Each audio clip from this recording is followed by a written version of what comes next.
திராவிட முன்னேற்ற கழக ஆட்சியில் இன்றைக்கு ஏழை மக்களுக்கு முறையாக சிகிச்சை கிடைக்கவில்லை. அரசு பொது மருத்துவமனையில் உங்களுக்கு எல்லா பத்திரிகையிலையும் ஊடகத்திலையும் பார்த்திருப்பீங்க.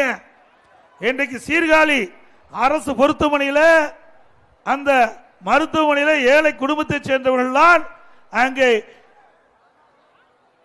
அந்த மருத்துவமனையிலே சேர்ந்து அங்கே பிரசவம், அந்த பிரசவத்திற்காக அவர்கள் மருத்துவமனையிலே சேர்க்கப்படுகிறார்கள். அப்படி 27 கர்ப்பிணி பெண்களுக்கு தவறான ஊசி செலுத்தி இன்றைக்கு உயிருக்கு ஆபத்தான நிலையிலே இன்றைக்கு பார்க்கப்படுகிறது. இந்த மாரத்தான் ஓட்ட மந்திரி அந்த ஓடிட்டு தான் இருக்கிற ஒழிய அரசு பொது மருத்துவமனையை கவனிப்பதில்லை. அதனால ஏழை மக்களுக்கு அரசு பொது மருத்துவமனையிலே கிடைக்க வேண்டிய சிகிச்சை முழுமையாக கிடைக்கவில்லை.